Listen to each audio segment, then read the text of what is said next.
Good evening. Thank you all for joining us. I'm Suzanne Godby-Eaglesby, Associate Director for IU's Institute for Advanced Study. And on behalf of our Director, Eileen Julian, and our Communications and Projects Manager, Christina Downs, and myself, it is my pleasure to welcome you this evening to this semester's Branigin Lecture.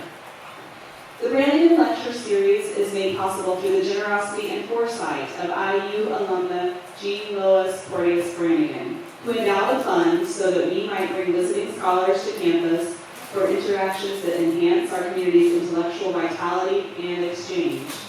This is particularly appropriate for our institute, which has held such encouragement of collaboration, research, and creative activity as a primary mission since its founding in 1981. A native of Franklin, Indiana, Mrs. Branigin graduated from IU Bloomington in 1934 with a BA in English.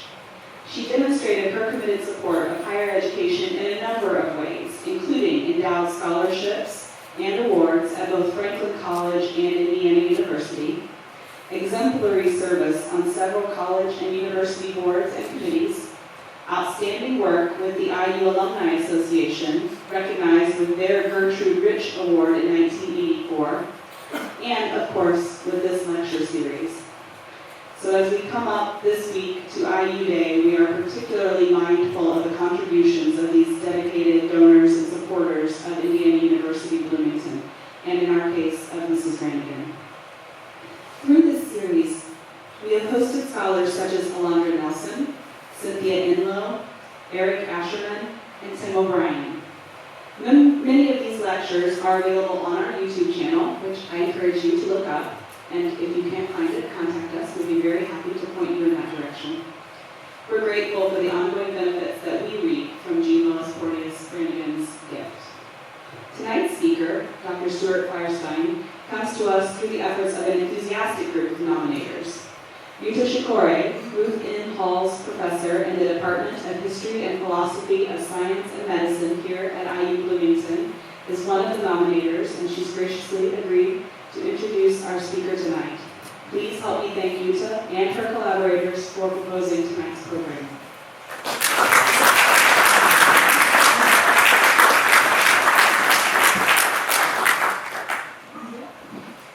So thank you very much.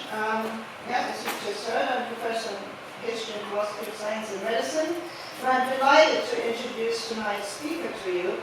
Dr. Firestein is a distinguished neuroscientist working at Columbia University in the Department of Biological Sciences. He and his colleagues studied the vertebrate olfactory system, that is, the sense of smell. The olfactory system is a key to our understanding of the general process by which the brain responds to diverse chemical information. Nevertheless, it's underexplored, and Dr. Firestein and his colleagues are working to remedy this.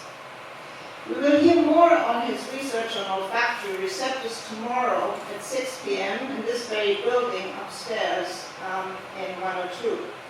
Tonight, he will talk to us about his other passion, promoting the public understanding of science.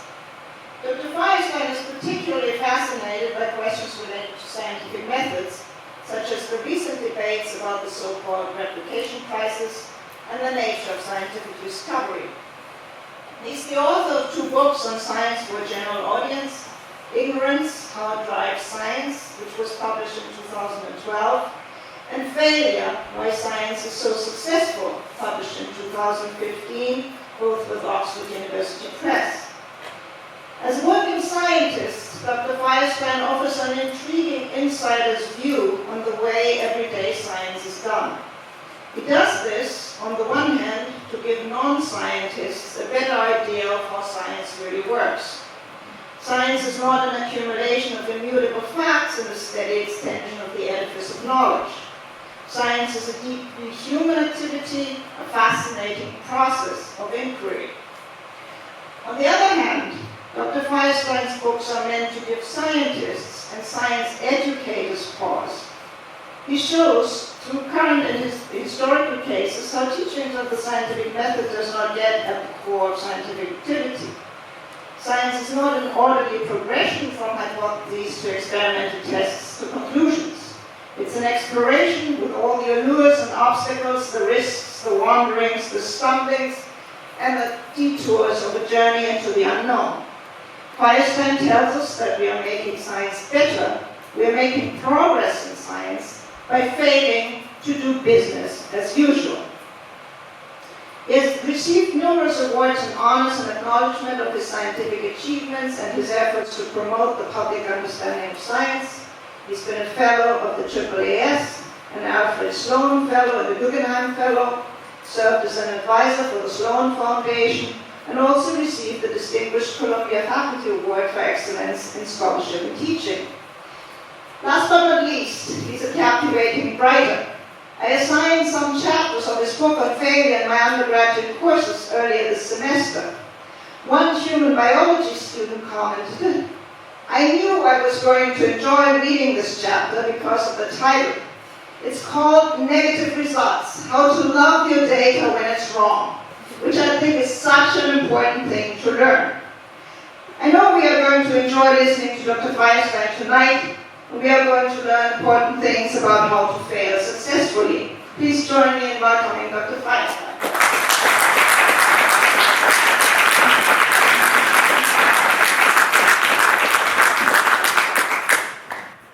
Thank you very much. The microphone's on, yes. Thank you so much, Judith. Thank you for that wonderful introduction, for the invitation. It's a great pleasure to be here. It's my first trip to Bloomington, which is hard to imagine somehow or another, but I'm quite happy to be here tonight and to talk with you about ignorance, doubt, uncertainty, and failure. I think I should start off by saying that I don't think I'm going to say very much tonight that you don't already in some way know, that you don't generally believe. So I'm not a disagreeable type, I think you'll find. The important thing is that I think we all know that science is about mystery and what we don't know, that things fail a lot and all that. We all know this kind of thing implicitly, but I think we don't very often make it explicit. And I hope the value of this is to make these ideas explicit, ones that we hold implicitly, and make them explicit so that they can be examined in a little more detail, because I think they get to the heart of the matter in so many ways. So let me launch into this so that maybe there's some time at the end for some questions. So my hope tonight, of course, is to take these horrid, terrible, pejorative terms and turn them into something much nicer. Okay? So we'll use PowerPoint to get started, and then I'll try and do this by some argument as well. So I do believe that ignorance, doubt, uncertainty, and failure are key ingredients in science and what enables science to be so successful. So we might begin by asking, indeed, how successful is science? Well, here's a picture of the, I hope there's a picture of the, yes. These are known as the Acheulean hand axe. This was the first tool that we know of made by human beings, modern human beings. This was the technology that existed from about 1.7 to about 500,000 years ago. So that's not kind of very quick progress, as you can see. So we could move instead to say the Bronze Age, which many historians of science take as sort of the beginning of technology, because bronze is not a material that you can simply take out of the earth. You have to smelt it with tin and copper, I believe, right? Tin and copper. So the Bronze Age, but that lasted some 2,000 years. So for 50 or so generations, 50 generations, human beings with brains just like yours and mine were born, grew up, and perished in precisely the same technology. Now, you and I know that today, if you go away for 2 weeks on vacation, you're like 2 operating systems and other things hopelessly behind. But here's 50 generations went by in the same virtual technology. All right, so then there was this thing called the scientific revolution. There's some controversy about it, but nonetheless, somewhere around the early 17th century began what we call the scientific revolution, with people like Newton, Kepler, Galileo, all those names that you know only too well. So in a mere 10 generations, say 400 or so years, we've made some significant progress, much more rapid. These iconic equations are just the tip of the iceberg. I put these particular ones up because the interesting thing about them was that they showed really for the first time, especially, I guess, Newton's, this is entropy, and that's Einstein, of course, but they showed for the first time that things that were true here on Earth were true out in the universe as well, that this was, that things were continuous, that the way cannonballs flew here was something related to exactly the way planets moved around in the sky, and so forth and so on. And so And so that gave us this idea that there were universal laws possible. It was possible to understand the whole universe, not simply what went on here on the Earth. And of course, there's been tremendous progress in many areas. So of course, in transportation, in communication, in aviation. My own personal favorite is pharmacology, not because I'm a druggie, but because, well, I do take drugs, but not those kind, I mean. But because I was trained as a pharmacologist originally, so I appreciate the value of medicinal chemistry and things like that, and we made a lot of progress there. Here's one example. I don't know how well you can read this. This is a product in the 1920s. One Night cough syrup is called. The contents of it, the ingredients are alcohol, cannabis, chloroform, and morphine. Thus, I believe the name One Night, but I'm not sure actually where that comes from. So that was quite a concoction. A further advance in this area was Dr. Batty's asthma cigarettes, cigarettes for the treatment of various bronchial conditions. But the important thing here, I think, which I know is hard for you to read, I'll just underline it, is a warning on the label, not recommended for children under 6. So you can see that we've moved along in this area. All right, so clearly science has met with some success, and we might then ask, what is it about it that is this successful way for gathering knowledge? Because I think we have some ideas where we're often taught or teach ideas that are not quite exactly the way science goes. This is an old saying of an anonymous source. It's very difficult to find a black cat in a dark room, especially when there is no cat. Now, I find this to be an almost perfect description of science. This is what goes on in science. There's a cat in the area, so it's been reported. The reports may be reliable, they may not be. Into the dark room you go looking for this cat. You stumble around, you bump into things, maybe you step on something furry, you hope it's a cat. But this is what happens. This is how we actually proceed in so many ways. This is as opposed to, say, the scientific method, which is a kind of a shorthand that unfortunately gets taught again and again, I think largely because it's a shorthand, but I think does not very accurately describe the way science progresses. At least partly because there is no recipe, there is no method that we just all simply follow. We put stuff in the top and crank the scientific method crank, and out fall gadgets and cures and things like that by magic. Rather, it's, I'm afraid, more or less kind of like that, and then like that. So it's lucky, really, we discover anything somehow or another, isn't it? So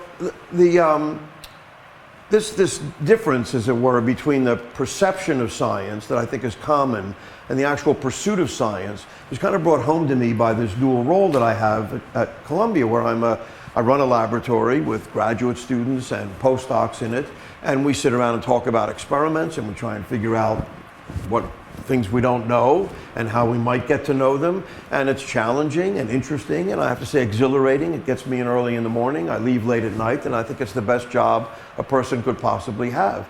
At the same time, I teach this class called Cellular and Molecular Neuroscience 1.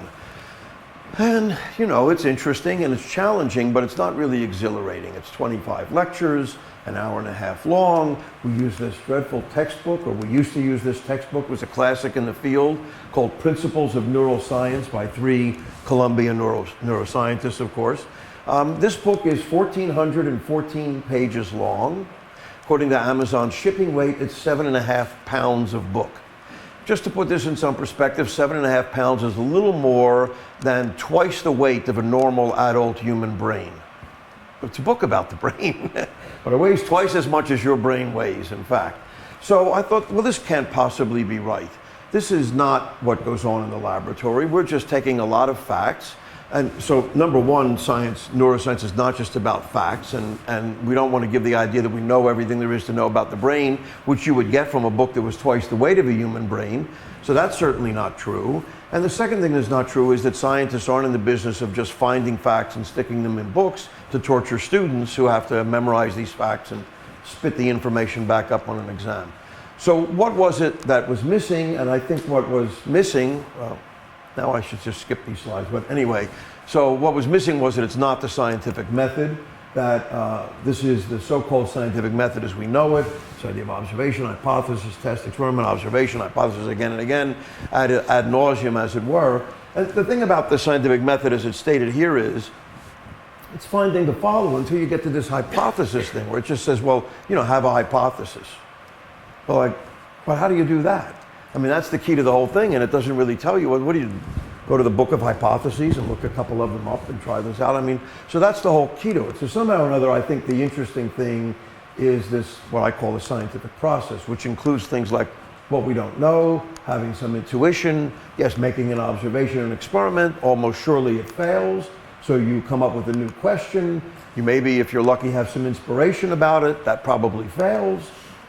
You revise, you have an interim explanation, that surely fails, but eventually you have a better question. You eventually have a better question. And that's, in the end, kind of what we want. So it seemed to me that's what was missing, was the questions, was the what we don't know. I like this quote from Marie Curie. This was in a letter to her brother after obtaining her second graduate degree. So she knew a lot of stuff. But for her, one never notices what has been done. One can only see what remains to be done. And I thought that's the key to this, right? It's the what remains to be done, which is so important in science and in teaching it seems to me as well. I can't pass this picture without remarking about it. It's one of my favorite pictures of Professor Curie because I'm convinced that that glow behind her is not a photographic effect. I think it's actually the real thing, I'm afraid to say. It is true that even today her notebooks, her papers and notebooks are stored in a lead-lined concrete room in the basement of the Bibliothèque Française, and if you're a scholar and want to work on them, you have to put on radiation gear and so forth. So, which, by the way, leaves out, I think, an important thing in science, which is courage. We very rarely talk about how much courage one sometimes needs to do science, at least partially because it fails a lot, but also in instances like this. I mean, she certainly knew what was going on with radiation and things like that, and that there was a certain amount of danger in everything she did. Nonetheless, pushed on. So, okay, so you could think of, and this is not my model, this has been said by other people, you could think of knowledge as being this sort of sphere of light in the midst of all this ignorance and darkness and unknown. And the thing about it is that there's this circumference, which is described by some mathematical equation, that it's about twice the radius of, 6 times the radius of the circle. But the thing is, as knowledge grows, right, as this circle grows, well, so then, of course, does that circumference, that part that's in touch with the ignorance all around it. So I'd like to suggest to you that as knowledge grows, ignorance grows as well. And if you think of it as a sphere, then it grows as the square of knowledge even, which is even better. So knowledge is certainly a big subject, but I think we ought to recognize that ignorance is yet a bigger one. Now, what do I mean by ignorance? I obviously use this term to be intentionally provocative, but I don't mean the common meaning of ignorance. I don't mean stupidity or an indifference to fact or reason. You know who I'm talking about. I mean a different kind of ignorance. I mean what I think was stated by James Clerk Maxwell, perhaps the greatest physicist between Newton and Einstein, who said that thoroughly conscious ignorance is the prelude to every real advance in science. It's this idea of thoroughly conscious ignorance. So I think our common idea about how things work is that we begin not knowing something, and then we do an experiment, or we take a class, we go to a lecture, we read a book, and we gain some knowledge. And so from ignorance, we go to knowledge. But this arrow, I think, also goes in the other direction. What is it we do with that knowledge once we've gained it? I think what we do with that knowledge is we create more ignorance. But we create a better ignorance, a more sophisticated ignorance, better, if you will, questions. And I think that's what scientists argue about all the time. I mean, there's low-level ignorance and there's high-level ignorance, and this is what we talk about. So sometimes these are just bull sessions, and sometimes they're grant proposals.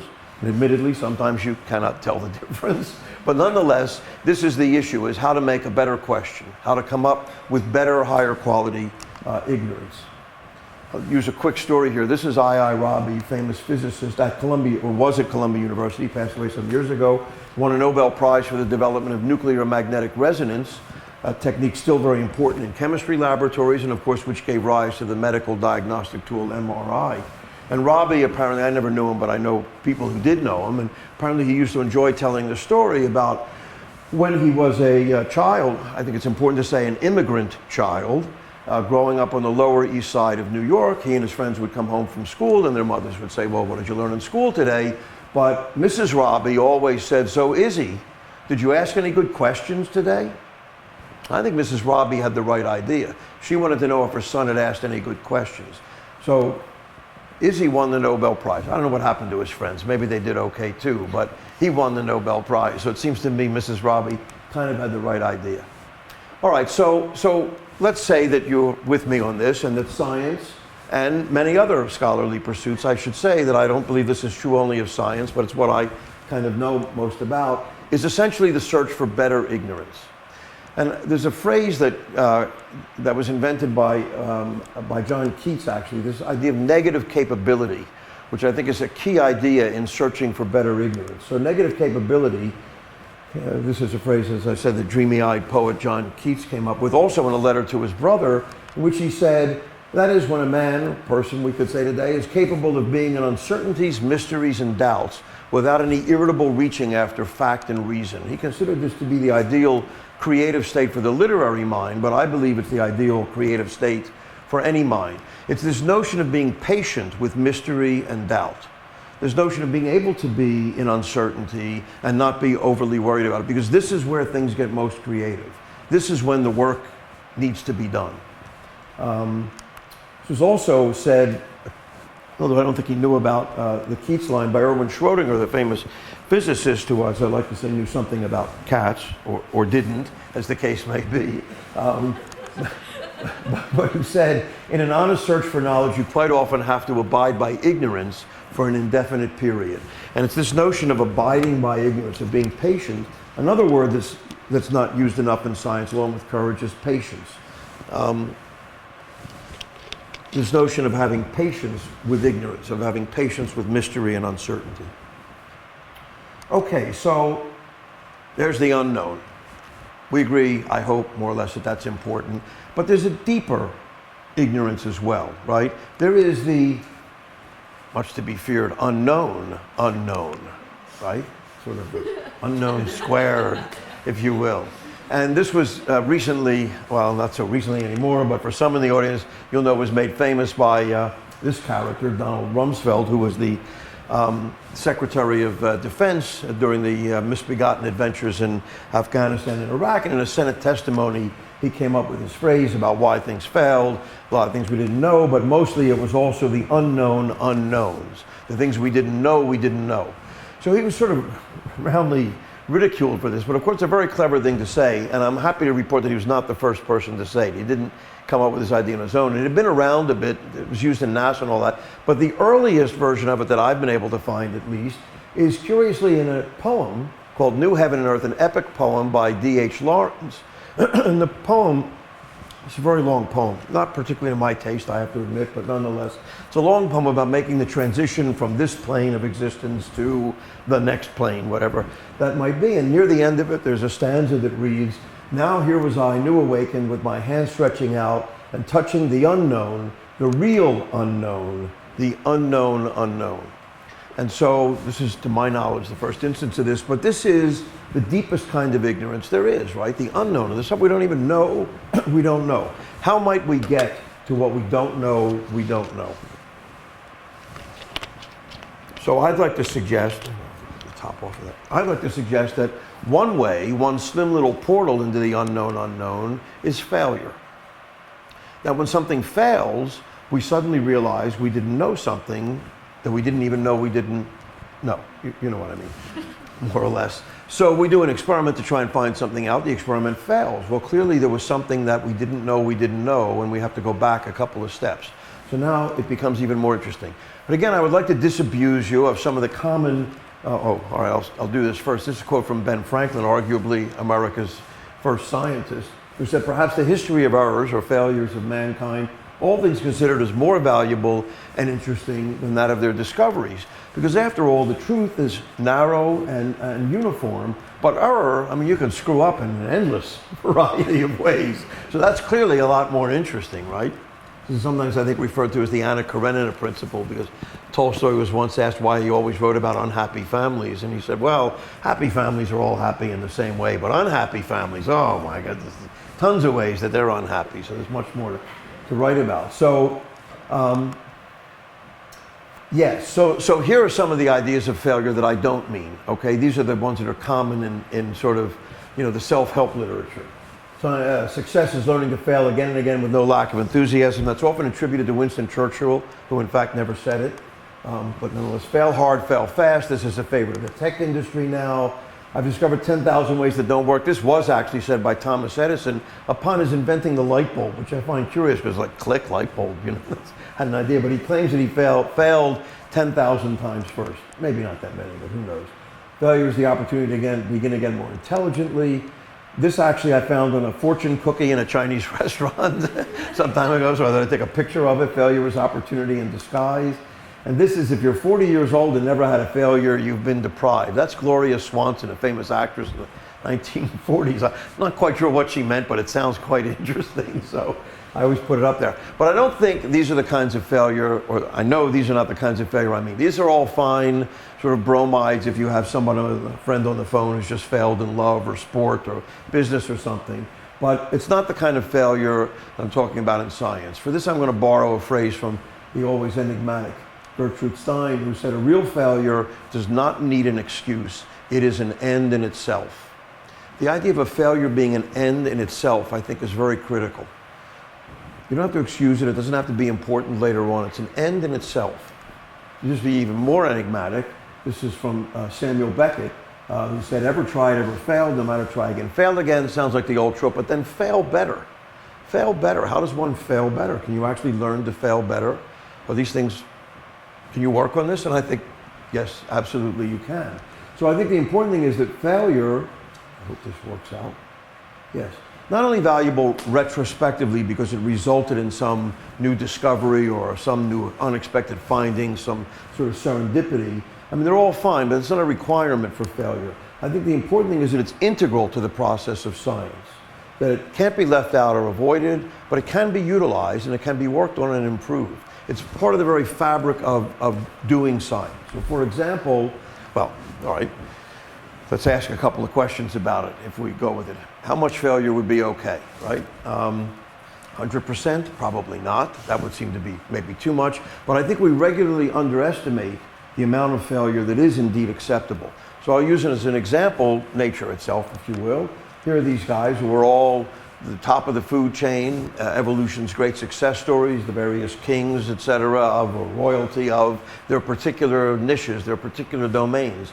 And I'm sure that most of you believe, not all of you, as I once did as well, that anytime they feel like a little hungry or something, they just go out and bag a snack, you know. I mean, they're the super predators. That's what they do. In point of fact, there's a vast literature on predator-prey relations, and these guys are successful typically on fewer than 25% of their attempts, which is why all those prey animals, I guess, are still out there. So they don't really succeed very often at all. They fail 75% of the time. And yet a 75% failure rate is enough to put you at the top of the food chain, to make you evolutionists, if you will, big winners. Since it's spring today, I thought I'd quickly include this one. Of course, you know, baseball is a similar situation. So here are the two greatest hitters of all times, Ted Williams of that other team, and Joe DiMaggio of the New York Yankees, which I come from. So, but both of them, these are the two greatest hitters of all times, and both of them basically failed about 2/3 of the time they came up to bat, more or less, to get a hit. There are other ways to get on base. There are other things about this. I'm not going to get into a whole baseball thing with you. But essentially, they failed about 2/3 of the time. And indeed, today, any hitter with an average in the 300s is likely to be making between $14 and $20 million a year, which is not bad for a failure rate of 66%. So I think we don't give ourselves the opportunity to fail anywhere near enough.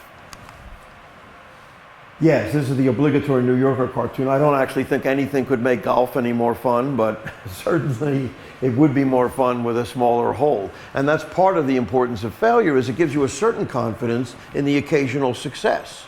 If you just succeeded every time, would you really trust what you were doing, or would you think what you were doing was useful or not obvious or something like that, right?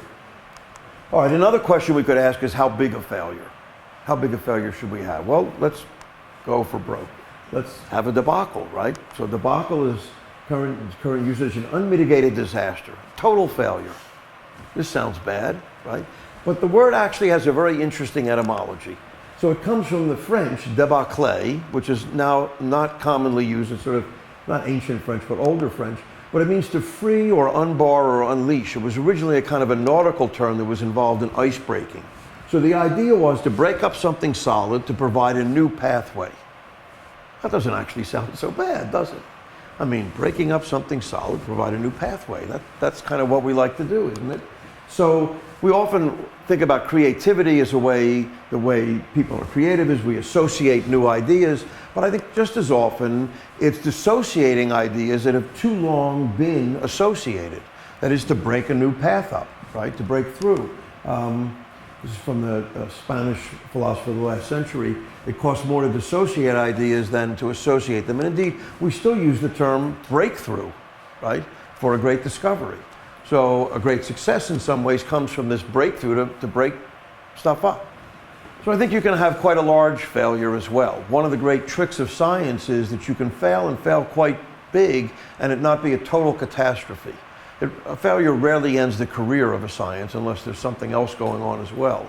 But so you can pile up quite a few failures and still have a very successful career, at least in science for sure. I think too much of the academy. So I would say there are two key ideas that I'd like to leave you with about ignorance and failure. And I just want to talk about one other, talk about uncertainty for a moment. And the two key ideas about ignorance and failure are the one, negative capability, the John Keats idea that one can be patient with doubt and uncertainty, with mystery and ignorance, and that failure is an end in itself, and that it can be worked on from Stein and Beckett. Okay, so I've raced through this a little bit because I want to get to this sort of the end part, which goes on for a little while longer, sorry. So all right, so we have ignorance and we have failure, and these two things tend to lead to doubt and uncertainty.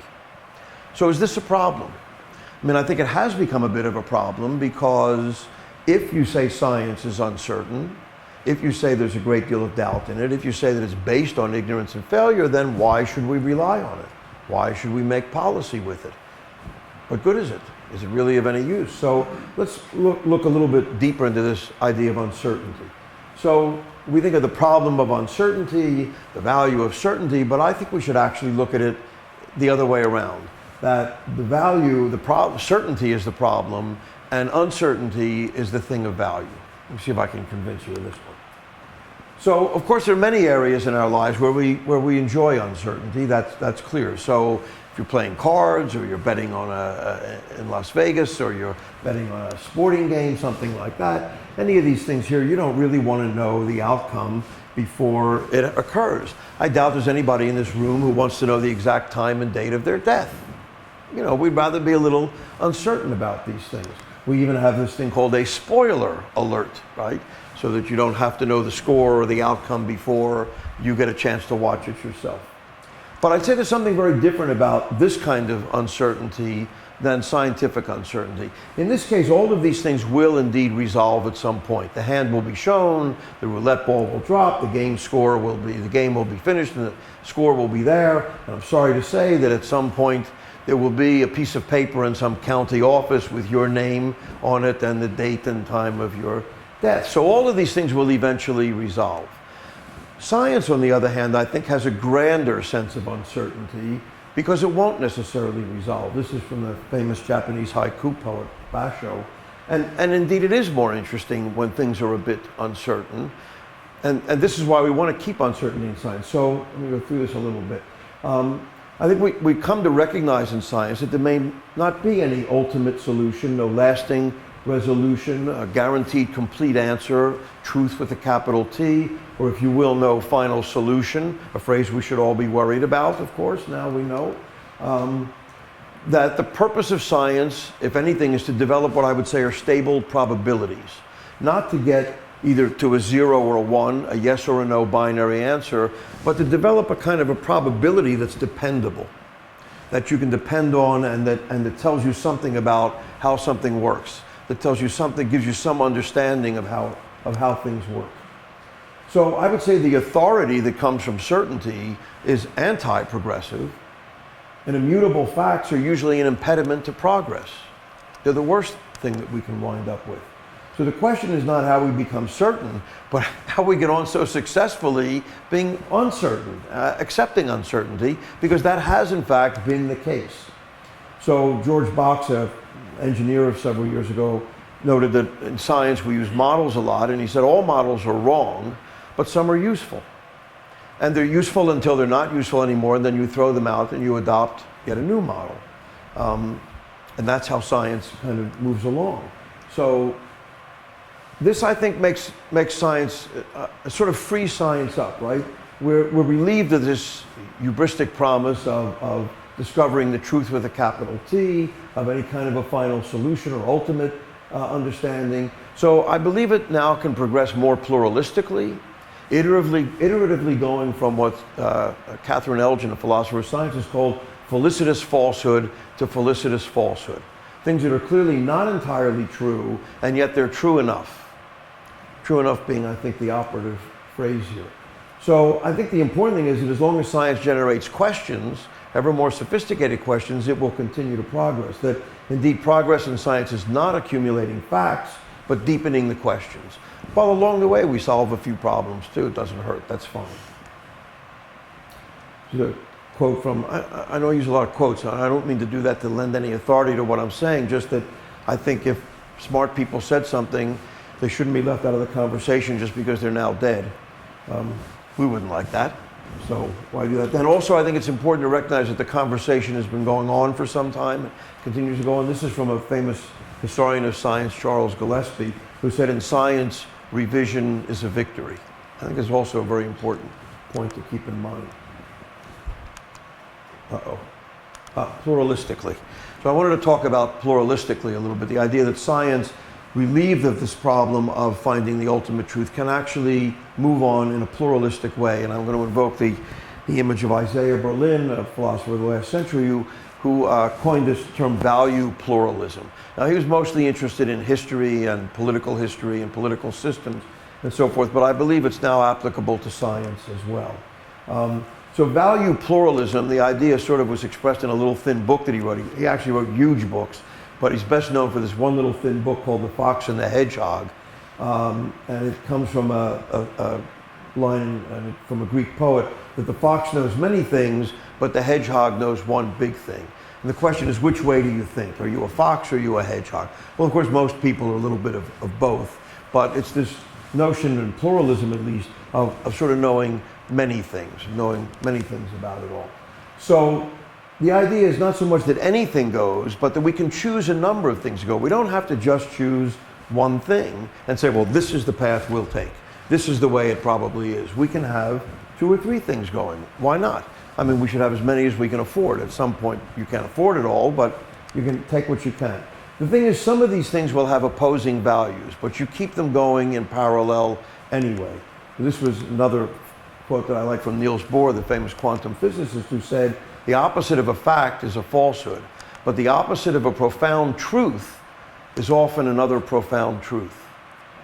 That's a little hard to wrap your head around, but to me it's the essence of a kind of a pluralistic way of going. Another sort of quote to end this off a little bit is from Charles Peirce, the famous American philosopher, polymath, scientist, and so forth, who said science is not like a chain, only as strong as the weakest link. He rather compared it to a cable made up of many very fine fibers, and any one of which, if it broke, would not bring down the whole edifice.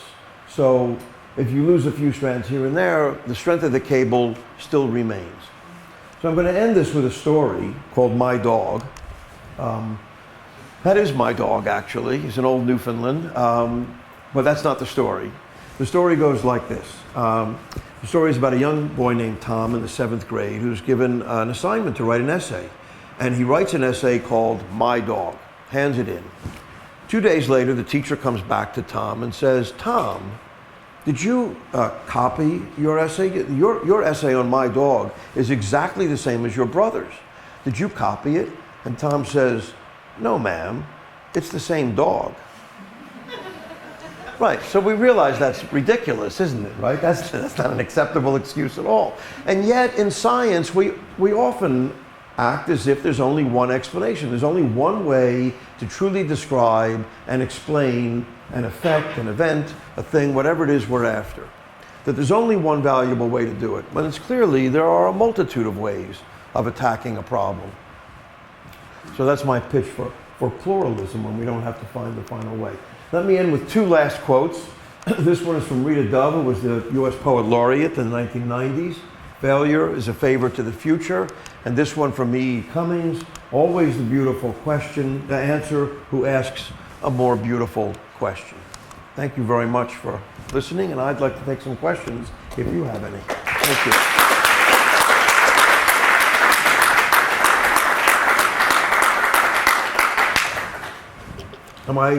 Can I just recognize people on? Yes, okay. I know you. You are really, really annoying.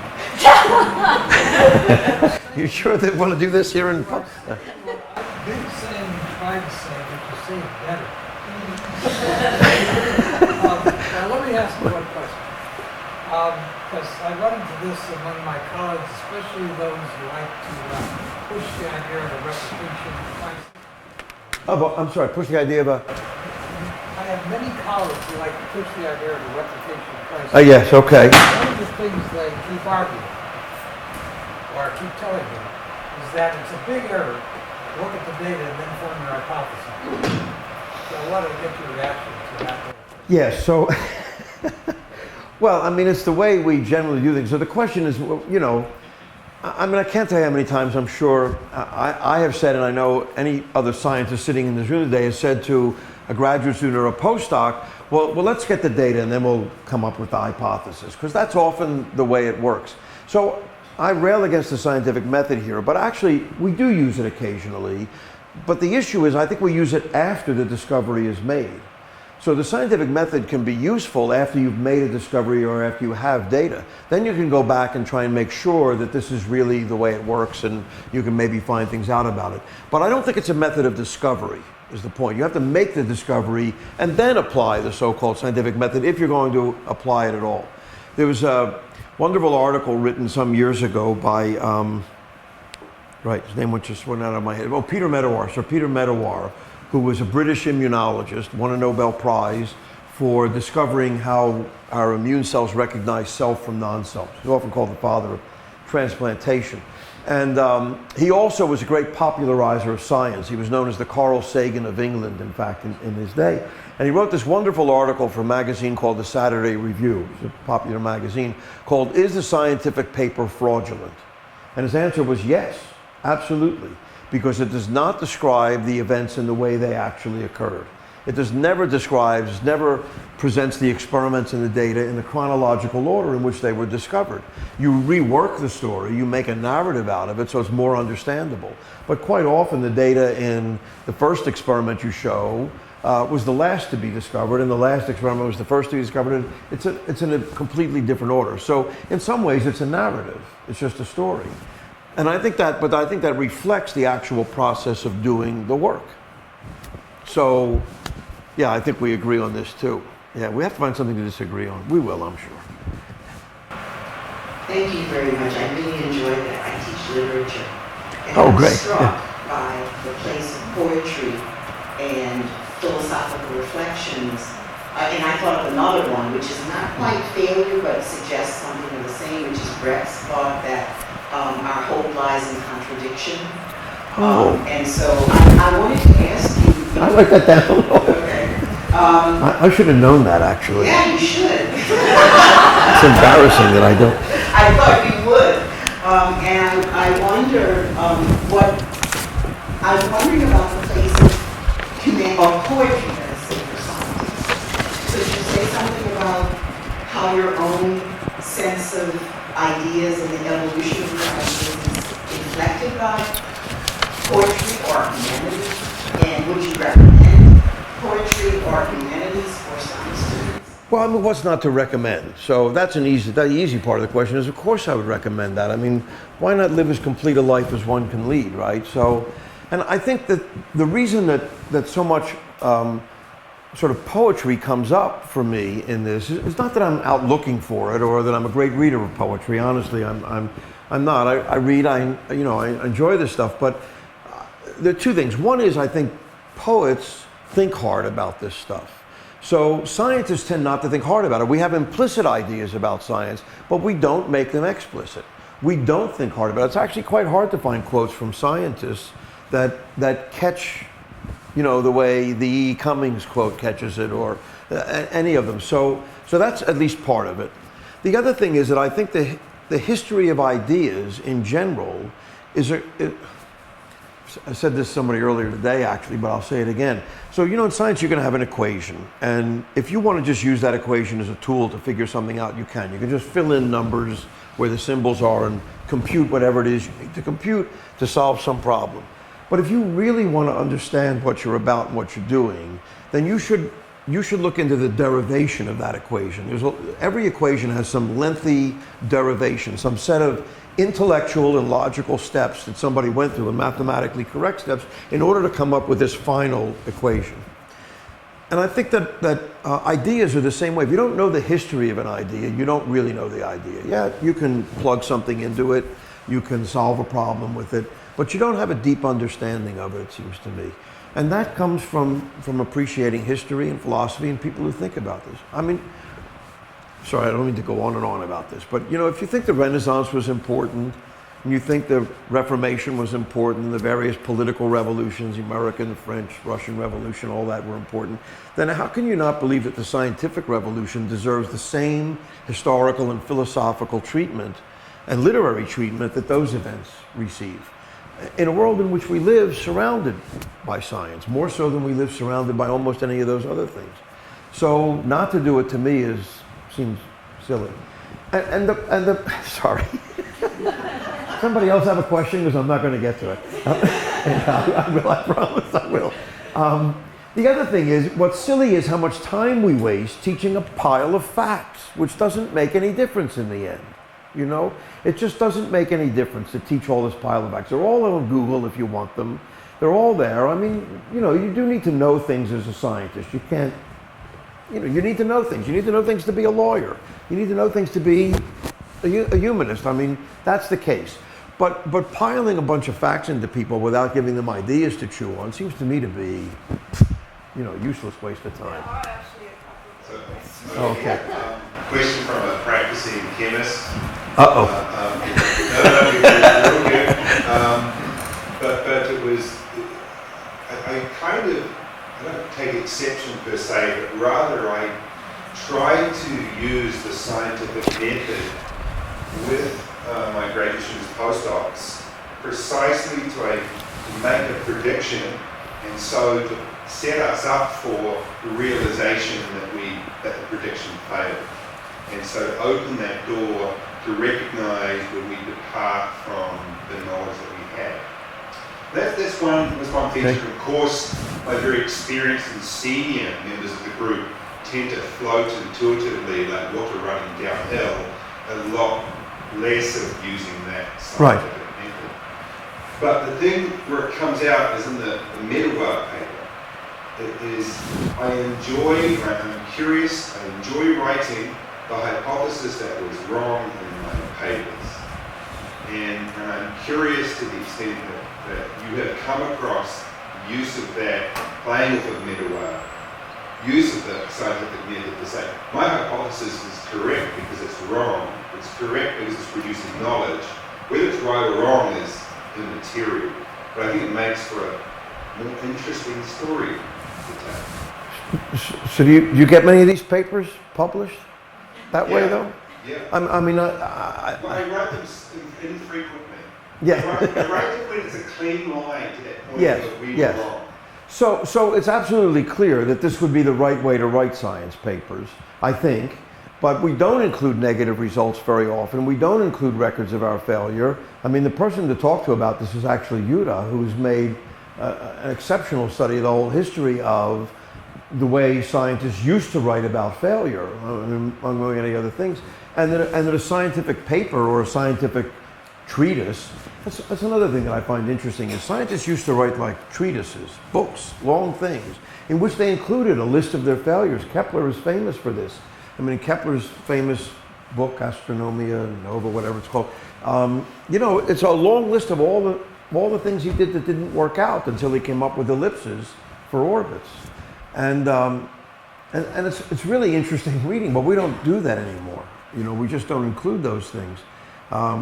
We have what's called, what's Sydney's last name? I suddenly can't think of his last name.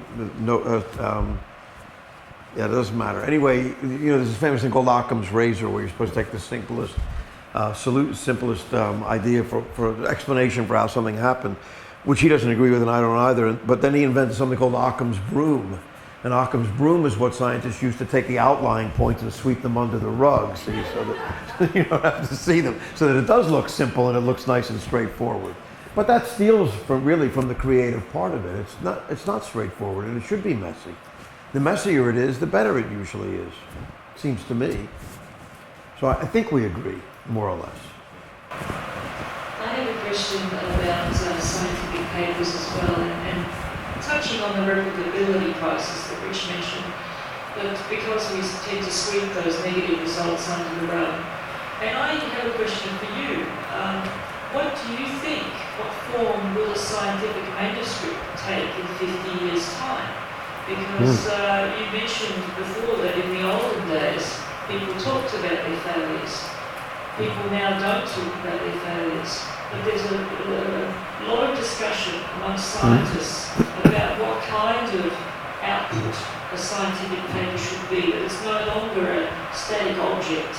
So I'd be interested in hearing where you think we're going to be in 50 years' time with manuscripts. Well, so you know, predictions are a risky business, especially when they're about the future, as they say. So I'm hesitant. 50 years out is quite a ways, but I won't be here, so you know, it won't make any difference, I guess. I don't know. It's very interesting to try and reimagine what the scientific paper will look like. I do feel that we have now pared it down to the point, the nature of the science paper of 1,000 words or something like that, that you can't make it any more succinct, boring, or opaque than it currently is. So, and I do think that, so scientists among all the various professions, I think it's generally not realized, but except for professional writers, journalists or writers, do it as a profession, science is one of the most, scientists spend more of their time writing than almost anyone else. The problem is we don't teach them how to write. We could teach them how to write. You could teach scientists how to write. You could teach anybody how to write, but I can't teach people how to write, or at least I don't do a very good job of it, but I know writers who can. And I think if we began teaching scientists how to write, they would enjoy writing, and they would prefer to write longer papers. They would prefer to write about the whole process, rather than just this pared down, just the facts, just the data, that sort of thing. So that would be my hope, that we've gone about as far in this direction as we possibly can, and that maybe it'll bounce back, but we have to appreciate the art of writing to do that, so. Yes? Have you had success explaining to people who aren't scientists, but who are supposed to be giving money to scientists, that science is mostly falsehoods and errors and mistakes? So I think you can have some success. I mean, nobody's given me money for it personally, but I gave a talk, this more or less this talk, to an audience of fundraisers, actually, or mostly fundraisers at I don't know, it was some event out in California, but it was university fundraisers, and I got that very question. You know, well, how can we raise money from this? And my answer to it was, well, sure, you can parade out the discoveries, the great discoveries, which is what the PR machines typically do. But really, do you think you can interest people in the questions, in the puzzles? I think people are much more interested in puzzles than hearing about some watered down version of some great discovery, which they then go to their doctor and ask about, and the doctor doesn't know anything about it, of course, because it's not really the great discovery the PR people, the PR office put out. But I think it's quite possible I think it's more interesting for people. I think puzzles are more interesting for people than a pile of facts or even discoveries. I have nothing against discoveries. I love them. I love when my lab makes a discovery now and again. But surely the puzzle is much more interesting. And so, yeah, I do think you can fundraise on that basis. And I think you can get more people interested in science for that very reason. my worry about science education is not whether I don't worry about the STEM business so much, you know, that we're not producing enough scientists or we're not educating them well. I think we do produce a reasonable number of scientists. We could probably do with a few more maybe. And I think we do a very good job in the end of educating them, mostly in graduate school, I would say, or professional level school. The people that really worry me the most are people who are not going to go into science, which is, you know, 90% of a graduating class in high school, and for whom their last formal interaction with science will either be some crummy college introduction to science course that they had to take as a requirement to fulfill, you know, the bread thing, or an advanced placement class in high school, which was probably a better class than the one they got in college, and that's it. That's what they know about science, and they will go on to be journalists, business people, teachers of all sorts, and or just citizens, and they have this horribly distorted view of science in their head. And then it's no wonder that we can't communicate to them that, you know, climate change is what it is, but there's uncertainty because there's always uncertainty. But that doesn't mean it's unsettled or unsound. It's just a bit uncertain still. But the data is perfectly sound. It's very hard to convince people if we educate them the other way, it seems to me. So that's who I worry about, personally. And I do think they can be convinced by puzzles and questions and mysteries. Sorry. Okay. So thank you so much for your talk. So my question kind of goes back to the discussion of the importance of negative results. So something that you propose in your book on failure is that we should have some kind of searchable database, something that people can self-publish their negative results in. And I was wondering, what are some of the reasons this has not gotten off the ground? Have you had any response to this since proposing this idea? So there are a few attempts at this, and I think they're a little nascent yet, but there are now websites you can go to, and even a couple of sort of journal sites that have dedicated themselves to publishing negative results. It's not a trivial issue, because a negative result is a tricky thing, right? I mean, for a lot of reasons, but the primary one being that it's a negative result in your hands, but maybe somebody who, you know, was experimentally better or had better resources or had more money or this or that, whatever it was, could have gotten a positive result here. So should we really believe it?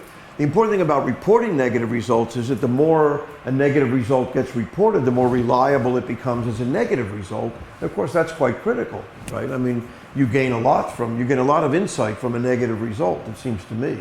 As you gain from any failure, you gain more insight from a failure in many ways than you do from a successful experiment. So I think this will happen slowly, and it's beginning to happen a little bit. I mean, not in quite the way I may have proposed it, and I have to admit that in my own lazy way, I haven't, you know, it's easy to write down in a book, I think you guys should start a journal of negative results, and then say, well, where is it, you know? But people are doing this. There is more and more of it. So, I hope it grows. I think it will. We'll see. Okay, on this optimistic note, let's thank the speaker and Thank you. Thank you all very much. Thank you. It's a great pleasure.